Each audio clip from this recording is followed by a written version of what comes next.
Assalamualaikum warahmatullahi wabarakatuh. Halo teman-teman, saya Lavina Saada. Saya akan menjelaskan tentang metode pendidikan pada Carlotti Mason di dalam buku ini, Cinta yang Berpikir. Sebelum saya menjelaskan tentang metode pendidikan Carlotti Mason, saya akan memberikan sedikit gambaran tentang Carlotti Mason. Carlotti Mason lahir di Inggris pada tahun 1842. Beliau menjadi yatim piatu pada usia 16 tahun. Carlotti adalah seorang perempuan yang progresif atau banyak berpikir. Selain itu juga Carlotti bekerja sambil merenung, membaca untuk menulis dan menguji teori-teori di dalam praktik. Carlotti Mason juga mempunyai cita-cita, yaitu A Working Philosophy of Education, yang artinya filsafat pendidikan yang bukan hanya bagus di dalam teori saja, tetapi benar-benar bisa dipraktikkan dan benar-benar bisa menyikapi segenap potensi fisik, intelektual, mental, dan spiritual anak. Selain itu, Carlotti Mason juga mempunyai moto hidup, yaitu For the Children's Cycle, yang artinya semua demi anak-anak. Dan Carlotti Mason wafat pada usia 81 tahun. Nah teman-teman, itu tadi sedikit gambaran dari saya tentang Carlotti Mason. Terus apa saja sih metode pendidikan Carlotti Mason? Carlotti Mason menyebutkan bahwa profesi yang paling penting di dunia adalah orang tua. Dan setiap orang tua wajib menguasai dasar-dasar fisiologi dan psikologi. Bagaimana menjalani kehamilan secara sehat, bagaimana menyediakan standar emas makanan untuk bayi, bagaimana mencukupi kebutuhan anak akan sinar matahari dan udara segar. Nah, pengetahuan fisiologi seperti itulah yang dapat memfasilitasi anak untuk bertumbuh kembang secara optimal. Bagaimana merespon tangisan anak semasa bayi, bagaimana menghadapi kenakalannya, bagaimana membantunya dalam mengelola emosi-emosi yang negatif seperti sedih, marah, benci tanpa destruktif, dan masih banyak lagi. Nah, itu adalah termasuk pengetahuan psikologis. Jadi, orang tua harus memiliki pengetahuan dan informasi yang banyak, bukan hanya mengandalkan sekedar informasi dari katanya dalam ilmu mendidik. Selain itu, tugas orang tua adalah melindungi anak dari situasi bersarangnya gagasan-gagasan yang buruk di dalam benaknya. Caranya adalah memasukkan sebanyak-banyaknya ide-ide yang positif ke dalam benak anak, serta melatih kebiasaan-kebiasaan yang baik kepada anak sejak dini.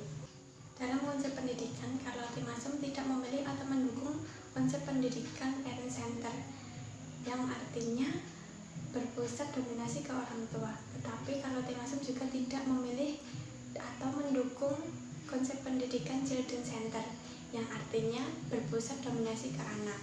Karena Carlotti Mason menekankan pentingnya otoritas orang tua, tapi mengutuk orang tua yang despotik semena-mena.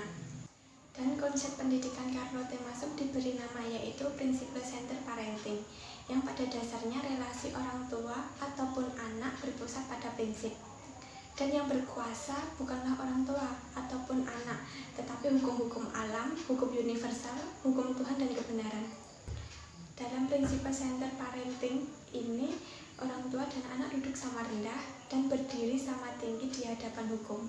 Carlotti Mason menganjurkan hal-hal apa saja yang harus dilatihkan kepada setiap anak, yaitu truthfulness atau kejujuran, perfect execution atau mengerjakan sesuatu dengan sempurna, integritas, inisiatif personal, pengendalian diri, dan masih banyak lagi. Carlotti Mason menghimbau kita agar sedikit mungkin campur tangan dalam proses pembelajaran. Dan pendidikan Carlotti Mason mengusung hukum emas Comenius, yang maksudnya adalah biarlah guru mengajar lebih sedikit supaya siswa belajar lebih banyak. Dan hukum emas Comenius ini menuntut orang tua dan guru untuk belajar dan menguasai seni, menjadi pendamping belajar yang tidak mendominasi proses belajar. Carlotti Mason menamainya dengan seni menyingkir, yang kata lainnya yaitu The Art of Standing Asset atau Masterly in Activity, yang terdiri dari dua unsur kata, yaitu masterly yang artinya tuan atau penguasa, dan inactivity artinya tidak melakukan apa-apa. Jika digabung, kata itu memiliki makna yaitu tidak melakukan apa-apa tetapi menguasai keadaan. Masterly inactivity ini adalah jalan tengah antara sikap terlalu dominan dan sikap terlalu membebaskan. Untuk belajar, Carlotte Mason menegaskan bahwa jangan sekali-kali membiarkan anak membaca atau menyimak Friedel karya Pijisan, dan Carlotte menyarankan bahwa untuk menggunakan living book. Perbedaan living book dengan Friedel adalah jika living book ditulis dengan asumsi bahwa anak itu cerdas, dan penulis tidak pernah meremehkan si pembaca cilik. Kalimat-kalimatnya pun ditulis dengan sesederhana mungkin. Sedangkan Friedel kebalikannya, yang diangkat adalah soal-soal sepele, vulgar, kasar, tidak mendidik karakter, dan seseringkali diciptakan semata-mata untuk kepentingan komersial pragmatis dari pengarang atau penerbitnya. Dalam pendidikan Carlotte Mason, living book bukan berarti hanya berisi buku-buku cerita saja, tetapi yang Carlotte tekankan adalah mutu sastrawi, yakni cara pengungkapan yang pas dan indah, atau bisa disebut dengan fit and beautiful expression, dan cara penuturan yang baik, atau bisa disebut dengan well put, well taught. Mungkin itu saja sedikit gambaran dari saya tentang metode pendidikan Carlotte Mason.